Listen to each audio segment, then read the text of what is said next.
Assalamualaikum warahmatullahi wabarakatuh. Perkenalkan, saya Linda Maretasari, NPM 1914231025 dari Program Studi Teknologi Industri Pertanian. Di sini saya akan menyampaikan mengenai sistem pengolahan air limbah pabrik minyak kelapa sawit di PT Inti Indosawit Subur yang terletak di Riau. Saya mengambil studi kasus ini di YouTube karena saya tinggal di Sual, Lampung Barat dan jauh dari lokasi industri. Oke, langsung saja ke penjelasannya. PT Inti Indosawit Subur merupakan perusahaan minyak kelapa sawit dengan kapasitas produksi sebesar 60 ton per jam. Besarnya kapasitas produksi ini menghasilkan jumlah limbah cair yang besar. Nah, limbah cair ini mengandung BOD, COD, dan TSS yang tinggi, jauh melebihi baku mutu limbah cair. Jika limbah ini langsung dibuang ke perairan, maka akan menimbulkan kerusakan lingkungan daerah pembuangan.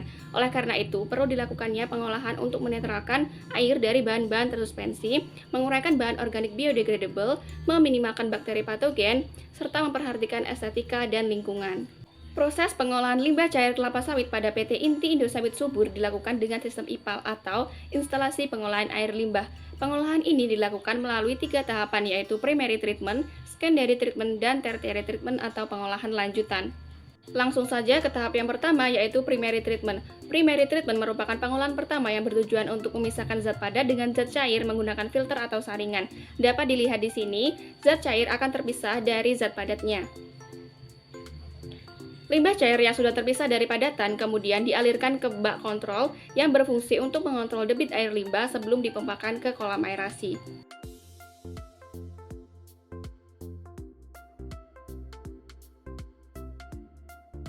Selanjutnya, air limbah dialirkan ke kolam aerasi melalui satu pipa dan dihembus dengan udara sehingga mikroorganisme bekerja menguraikan bahan organik yang ada di air limbah.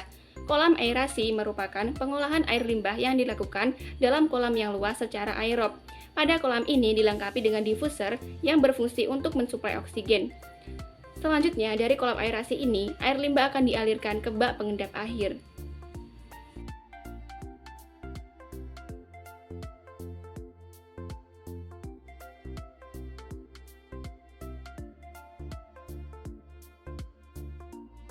Tahap selanjutnya yaitu mengendapkan padatan di clarifier tank dengan menambahkan bahan kimia pada air limbah. Tahap ini telah masuk ke pengolahan sekunder atau secondary treatment. Pada secondary treatment, air limbah dimasukkan ke dalam clarifier tank. Dalam clarifier tank terjadi proses koagulasi dan flokulasi. Dengan perlakuan pertama yaitu penambahan bahan kimia koagulasi yaitu tawas dengan pengadukan cepat.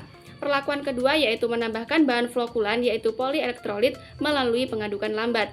Dengan adanya koagulasi dan flokulasi yang dapat mengendapkan padatan, proses lanjutan dalam pengolahan limbah cair diharapkan menjadi lebih mudah. Tahap selanjutnya yaitu pengolahan air limbah tersier, di mana pengolahan tersier ini berperan sebagai pengolahan tambahan atau pengolahan lanjutan. Pengolahan ini dilakukan apabila setelah pengolahan sekunder masih terdapat sisa-sisa padatan yang terkandung dalam limbah cair. Dapat dilihat di sini, air limbah dari secondary treatment dialirkan ke sand filter tank atau saringan pasir. Saringan pasir melakukan pengolahan tersier dengan cara melewatkan air limbah pada media yang poros. Saringan pasir ini akan menahan sisa-sisa padatan yang terlewatkan atau terlepas dari clarifier tank.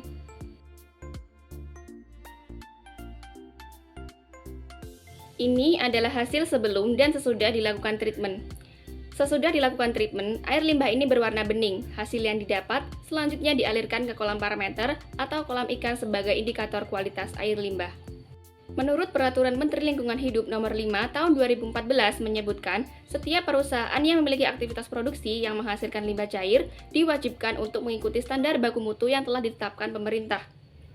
Baku mutu air limbah adalah ukuran kadar atau batas dari partikel pencemar yang terdapat dalam air yang akan dibuang ke wilayah perairan.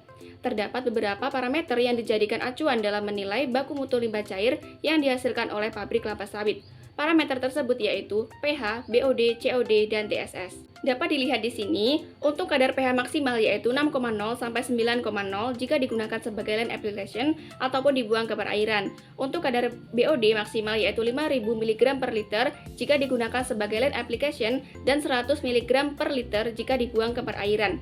Untuk kadar maksimal COD dan TSS jika dibuang ke perairan yaitu masing-masing 350 mg per liter dan 250 mg per liter.